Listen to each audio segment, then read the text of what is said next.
Hey guys! Welcome back to a brand new video. I promised you guys that if Time Twist got featured, I would reveal how to make the time jump mechanic. And since it officially got featured as a seasonal event, it's time to show you guys how it's done.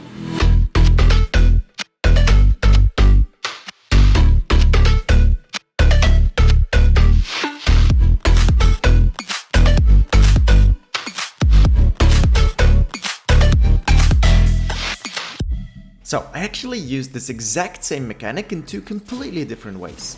I used it first of all in my spy games Deathrun, where every time you hit a checkpoint you can time jump back to that point. And well, I also kind of used it as a story point, so really cool, check that out. And then the second map I used this exact same mechanic concept in is in Time Twist, that just left the featured portals. Today I'm going to be revealing you guys both mechanics. But before we start, do me a favor, hit that like button. And if you're new around here, then hit that subscribe button. We're set for 50k subs by the end of the year, so help me reach it. It really helps out a ton and I really appreciate it. Ooh, and Cafe Capture, also known as Bar Bingo, is now in matchmaking. You can find it in the hub if you just log in, turn around 180 degrees as soon as you load up, and you can queue up for matchmaking and always play it with a full lobby. It's so much fun. Anyway, so first I'll show you guys how to do the time twist method, as it's by far the easiest. And to do so, well, I set up 4 different platforms here. Well, 8 actually. We have 2 sand blocks, 2 cobblestone ones, 2 snow ones, and 2 grass ones. Now what we're going to do is time jump between these in the same way that time twist works. If you haven't played it yet, I'll leave a link to the map in the description below. It's one of my favorite maps that I made together with my building partner Echo as Team Unite, and it's absolutely awesome. I love that map. So the first thing we'll have to do is make sure that the player always has a rift to go, because this entire mechanism is based around the rift to go. So just set it up in a team and inventory settings device somewhere outside of your map. Grab a rift to go from the creative inventory and drop it in here. Then in the island options, I'm also going to turn on infinite ammo to showcase this very easily. Now the concept is really easy. When a player uses a rift to go, what does he do? Well, he teleports up. So what are we gonna do? Well, we know he's going to be up there, so we'll just catch him in a mutator zone. And that way we can detect when he enters that area, or better said, when he rifts to go. So fly to the first platform, which is our sand one right here, and then grab a hover platform from the devices tab.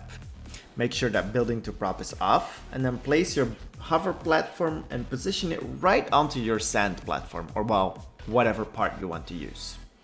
And then really easy, just fly up, straight up, until you're out of vision of your map. Don't fly up too high or it won't work, and you can actually experiment with this and try to find the exact height of the rift to go where it takes you, but I'll just place it right about here. Just make sure that it's straight above your playground or map. In my case, well, my simple sand tile. If you're not sure, you can also just build walls down or use a barrier and set the style to translucent or something like that, just to see if you have it completely positioned correctly. Now, on top of this platform, we're going to place the mutator zone, which is going to detect when the player teleports up. So just grab it from the devices tab and place it here.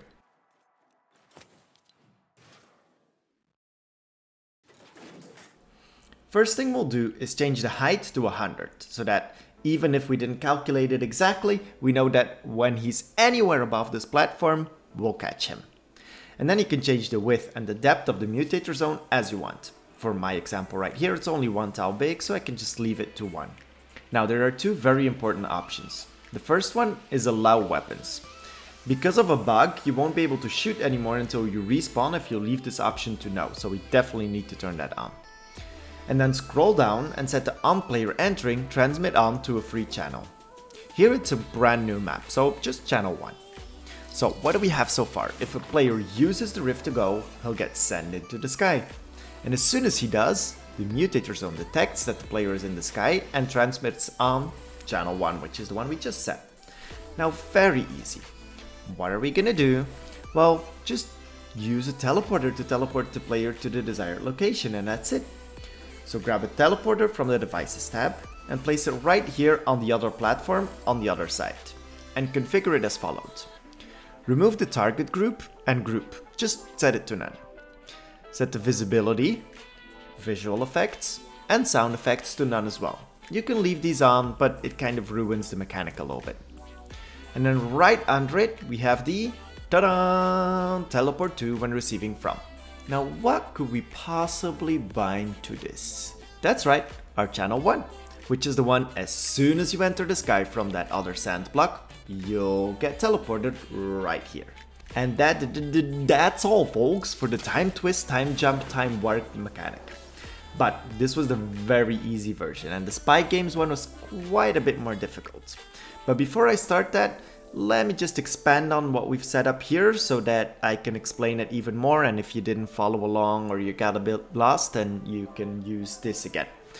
So we'll set it up so that you can teleport back to the other platform. So same steps, grab a hover platform, take it straight up into the sky, set the options just like before on the mutator zone on this hover platform, weapons allowed to yes, height to 100, depth and width as you want, and then set the on-player entering zone to the next free channel. So here that's channel 2. Now the teleporter is easy as well because, well, we can just copy it over. And that's the only thing that we have to change is the teleport to when receiving from to channel 2. So let's start and test. So I'm here on my left platform as you can see. And if I use my rift to go, I'll go into the sky. But before you can even see it, I'm already teleported to the other platform. Now to make sure I don't end up in an infinite loop, I'll wait till the rift expires. But to avoid that this doesn't happen to your players, just make sure to grab your teleporters and just move them a little bit in the sky. That way if they do or would get stuck in this loop of teleporting and entering a rift that got left behind, they're just going to be above it and they can easily avoid it. Okay, now that the rift is gone, I can use it again and poof, back on the left side. And now just do the exact same for any other platform or part of your map and make sure that everything is covered. That way, you make sure that when you switch dimensions, you end up more or less in the exact same spot you were in the original dimension. Sick, right? And now next up, we're going to make it a lot more complicated actually. And I'll show you guys how I did the Deathrun mechanic of it. So what exactly is different? Well, I could have just made it so you can time jump back to the checkpoint by using this exact same method, you know, by putting up mutator zones above the levels and get them back to that checkpoint. But I actually wanted it so that when one person makes it, the others can just skip this entire level or this entire point by rifting. So what are we gonna have to do? Instead of detecting the location, we're going to have a sequence of triggers that will unlock the next portal, next teleporter, every time you make a level, and we're just going to disable all the previous ones. So let's say that my map here is actually a Deathrun with different levels. I'm going to add a checkpoint next to every platform so that it's very clear. Now, instead of needing multiple mutator zones, we'll only need one. So let's do that first. Fly up to the sky and set up a mutator zone on a hover platform. Exactly the same as before. Weapon damage to yes, height to 100, but this time we're going to set the depth and the width to 100 as well to cover our entire map. And then on player entering, transmit on to channel 1. Now we know that no matter where the player is in the map, if he uses his rift to go, we'll detect it and transmit on channel 1. Now for the slightly more complicated part. We're going to place a trigger in between the mutator zone and the teleporters, so that we can control which teleporter the player gets sent to. So grab a trigger and place it outside of your map. And the only thing we're going to set, for now at least, is the trigger when receiving from to channel 1, our sky mutator zone, and the when triggered transmit on to a new channel, channel 2 for us. And then for now, don't change any other option. Now grab a teleporter just like before and place it on your initial spawn point or wherever you want. And then set the same options as before. Teleporter group and target group to none. Rift visibility to none. Visual effects as well. Sound effects and teleport to when receiving from to channel 2. So let's quickly see. Rift up and get sent back to our checkpoint. Great. Okay, great. So we've got everything ready for the last step, which is changing the rifts. Let's very quickly recap to make sure you're all following. Easy peasy. Rift to go in the player's inventory. If he rifts up, he enters the mutator zone that always transmits on channel 1. This trigger is bound to channel 1 and triggers channel 2. So pretty much they teleport up, get transmitted on channel 1 and automatically channel 2 and get sent to our teleporter. Awesome! Now copy over your teleporter on each checkpoint and just up the channel by 1 for each teleporter. So on level 2 of our Deathrun or whatever map I'm going to set up, just up the channel of the teleporter to be teleported to when receiving from channel 3. On the next checkpoint when receiving from channel 4. Next one, can you guess? Channel 5. And so on and so on and so on until we have a teleporter on every single checkpoint.